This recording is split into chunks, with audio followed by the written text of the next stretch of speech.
नमस्कार दोस्तों, आपका अपने चैनल धर्मा पर स्वागत है। आज हम इस वीडियो के माध्यम से बताएंगे कि मरने के पश्चात गरुड़ पुराण को क्यों सुना जाता है।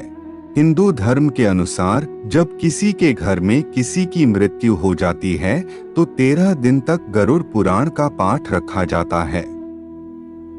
हिंदू धर्म शास्त्रों के अनुसार आत्मा को दूसरा शरीर धारण करने में कभी 3 दिन, कभी 10 दिन, कभी 13 दिन और कभी किसी को 1.25 माह भी लगते हैं। लेकिन जिसकी स्मृति पक्की, मोह गहरा या अकाल मृत्यु मरा है तो उसे दूसरा जन्म लेने के लिए कम से कम 1 साल लगता है। तीसरे वर्ष गया में उसका तर्पण किया जाता है। फिर भी कई ऐसी आत्माएं होती हैं जिन्हें मार्ग नजर नहीं आता है और वह भटकती रहती हैं। तो आइए जानते हैं किसी की मृत्यु के पश्चात दिवंगतों के लिए क्यों रखा जाता है गरुड़ पुराण का पाठ।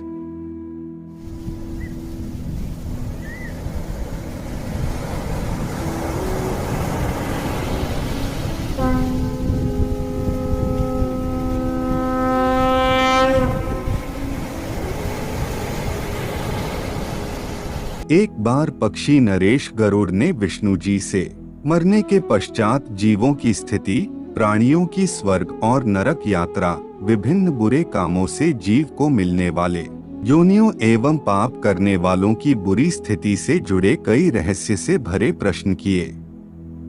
उस वक्त भगवान विष्णु ने उन प्रश्नों के उत्तर जो उपदेश के रूप में सुनाए, वही उपदेश इस पुराण में हैं। गरुड़ पुराण में मृत्यु के पहले की और बाद की स्थिति के बारे में बताया गया है, इसलिए यह पुराण मृतक को सुनाया जाता। मृत्यु के पश्चात 13 दिनों तक मृतक व्यक्ति अपनों के बीच में ही रहता है। इन 13 दिनों के अंदर गरुड़ पुराण का पाठ रखने से वह स्वर्ग, नरक गति, सद्गति, अधोगति, दुर्गति आदि तरह की गतियों के बारे में अच्छी तरह से जान लेता है। आगे की यात्रा में उसे किन किन बातों का सामना करना पड़ेगा और कौन से लोक में उसका गमन हो सकता है, उसे क्या क्या मिलने वाला है, इस तरह की संपूर्ण महत्वपूर्ण बातें वह गरुड़ पुराण को सुनकर जान लेता है।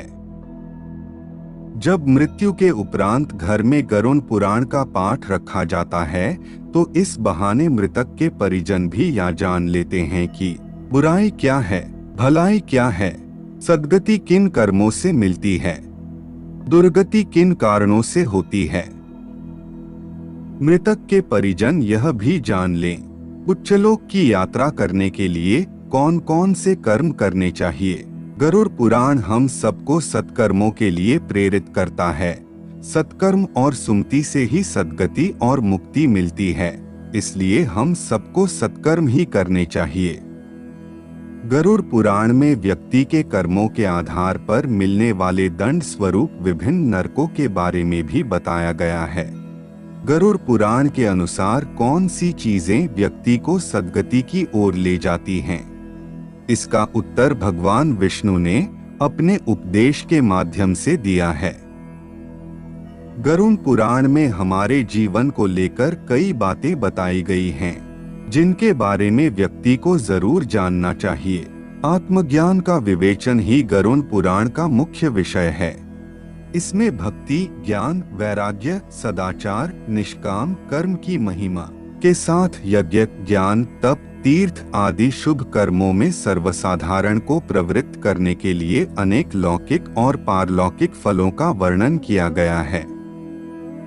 यह सभी बातें मृतक और उसके परिजन जानकर अपने जीवन को सुंदर बना सकते हैं। इसके अतिरिक्त इसमें आयुर्वेद, नीतिसार आदि विषयों के वर्णन के साथ मृत जीव के अंतिम समय में किए जाने वाले कृत्यों का विस्तार रूप से वर्णन किया गया है।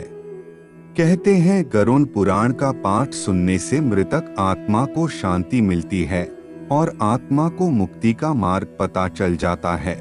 वह अपने सारे संताप कर प्रभु मार्ग पर चलकर सद्गति प्राप्त कर या पितर लोक में चला जाता है या फिर से मनुष्य योनि में जन्म ले लेता है। उसे प्रेत बनकर भटकना नहीं पड़ता है। गरुड़ पुराण कहता है, जहाँ जीवन है वहाँ मृत्यु निश्चित है। जो प्राणी जन्म लेता है उसे समय आने पर मरना भी पड़ता है, और जो मरता है उसे जन्म लेना पड़ता है। जन्मों का यह सिद्धांत है सनातन धर्म की विशेषता है।